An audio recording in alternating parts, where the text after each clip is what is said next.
Most House Republicans who objected to the certification of President Joe Biden's victory saw their small dollar fundraising rise in the first 3 months of this year compared to the same quarter in 2019, in the latest indication that Republicans aren't facing a major cash crunch 3 months after many corporate PACs vowed to stop giving to their campaigns. The rise in small dollar donations helped to offset a decrease in PAC donations for many members, according to an analysis of quarterly campaign finance data that was due Thursday. While 55 of the 95 House Republican objectors whose filings Politico analyzed saw their fundraising decline compared with the first quarter of 2019, 40 saw it rise. And a majority of them, 57, saw their small dollar fundraising go up compared with the first quarter of 2019. In total, nearly two-thirds of the House Republican Conference, 139 members, voted against certifying Biden's victory on January 6, after then-President Donald Trump's unfounded claims of widespread election fraud. Trump's lie that the election was stolen from him helped fuel the rioters who stormed the Capitol, interrupting Congress from certifying the results. 8 Senate Republicans also voted against certifying the results. Backlash was swift, with at least 200 businesses pledging either to freeze corporate PAC donations or withhold them to those who voted against certification. Biden is trying to redefine politics through words. Share play video. Increased contributions from small donors offset a decrease in overall PAC donations, a broader category that includes corporate PACs, for the Republicans who objected to the election. 80 Republicans saw a decrease in PAC fundraising over that same time period. Just 8 saw an increase. Politico's analysis excludes the 32 Republican House freshmen who voted against certification, as well as 6 Republicans who won special elections last cycle. It also leaves out Representative Jeff Van Drew, RNJ, who switched parties in 2019, former Representative Ron Wright, who died in early February, and 4 lawmakers who had not yet filed or transferred a large amount of cash from a different campaign committee, making comparisons difficult. But some freshmen were among the most prolific fundraisers among those who voted to overturn the election results, including Reps. Marjorie Taylor Greene, Republican Georgia, and Madison Cawthorn, RNC, who both have embraced Trump's lies about the election. Greene raised over $3.2 million during her first quarter as a member of Congress, and her campaign said she had over individual 100,000 donors give to her, which rivals or surpasses incumbent senators who are facing re-election. Greene plowed a significant amount of her haul into building up her small dollar list, an early sign that her massive fundraising quarter will not be a one-off phenomenon, though it will be expensive to maintain. She paid over $800,000 to 5 different vendors for fundraising list rentals and emails, and spent $30,500 on advertising on Parler, a social media site popular with Trump supporters.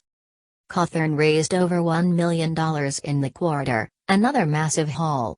Cawthorn even fundraised off of Trump's Stop the Steal mantra before the January 6 riot. Senate Republicans who also led the charge to overturn the election results also saw their fundraising spike. Senator Josh Hawley raised more than $3 million in the quarter, including nearly $600,000 in the 2.5 weeks after the riot, even though his campaign said they stopped fundraising outreach, his campaign told Politico.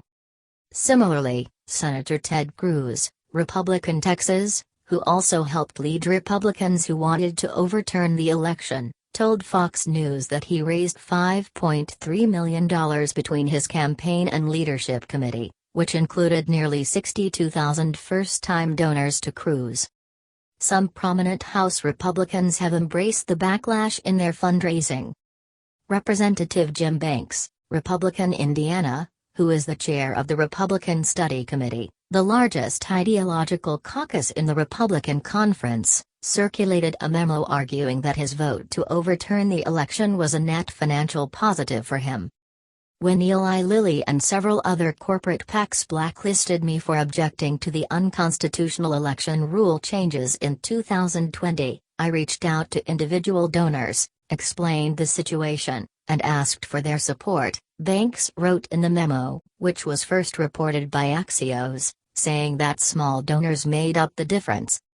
Our digital fundraising efforts, he continued, should be paired with an explicit message: I'm asking for a small donation, so I can continue to represent your values, not the values of liberal multinational corporations who are determined to replace conservatives like me. While Banks' PAC fundraising declined, though, his campaign didn't make it up with individual donors. His campaign raised less in the first quarter than it did in the first quarter of 2019.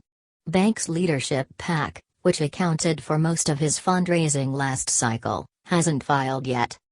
For other lawmakers, the surge in small-dollar fundraising was more apparent.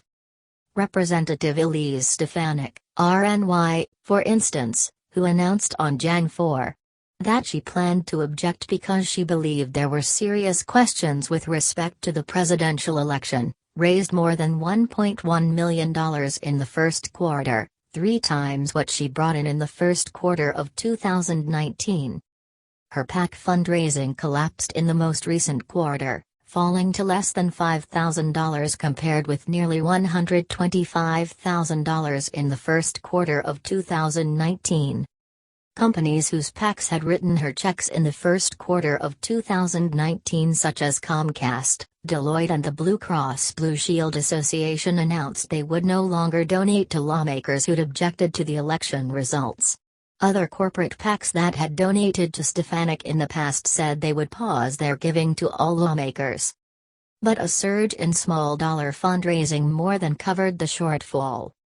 Stefanik raised more than $680,000 from small donors, those giving $200 or less, last quarter. That's more than 45 times what she brought in from small donors in the first quarter of 2019, though less than the more than $800,000 she raised from small donors during the first quarter of 2020, in the heat of an election year. It's not clear how long the corporate PACs that paused the giving will remain dark or who they'll support once they reopen for business. Charles Schwab and HP both chose to shut down their corporate PACs permanently in January. Besides the riot at the Capitol on January 6 and its aftermath, the fundraising environment for members of Congress is drastically different in the first quarter of this year than it was in 2019.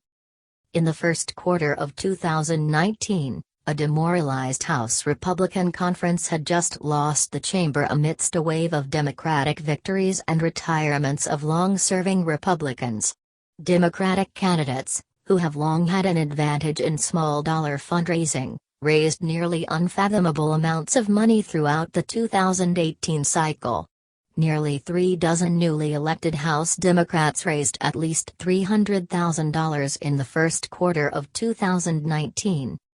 But the Republican conference was emboldened following the 2020 election, in spite of Trump's loss. The GOP, while still in the minority, flipped over a dozen House seats despite the fact that they were expected to lose seats on the eve of the election. While Republicans have also made strides in closing the gap in small-dollar fundraising with the launch of WinRed in mid-2019. There are also some early signs that at least some aspects of the business community will resume donations to at least some of the Republicans who voted to reject the election results.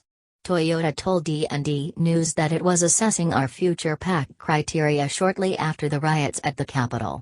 But its corporate PAC has given to many members who voted against the results, according to data compiled by the newsletter Popular Information. JetBlue, which said it was pausing donations, had also restarted donations to some Republican objectors. And the U.S. Chamber of Commerce signaled in March that it wouldn't use voting for or against certifying the election as a litmus test. We do not believe it is appropriate to judge members of Congress solely based on their votes on the electoral certification, Ashley Rich Stevenson, a senior political strategist at the Chamber, wrote in a memo to Chamber members. There is a meaningful difference between a member of Congress who voted no on the question of certifying the votes of certain states and those who engaged and continue to engage in repeated actions that undermine the legitimacy of our elections and institutions. Voting to overthrow the election results and strong fundraising weren't mutually exclusive, however. Both Reps. Liz Cheney, Republican Wyoming, and Adam Kinzinger, RL, posted seven-figure quarters. Cheney raised more in the quarter than she did for her entire 2018 campaign in her safe red seat, while Kinzinger's fundraising was almost 3 times what he raised at the same time in 2019. We're very proud, on the re-elect side, of the number of folks that have just stood up and said, "We're with you. We want you back in Congress. We think you will do a great job leading in this kind of moment where we're very divided," Kinzinger told the Chicago Tribune.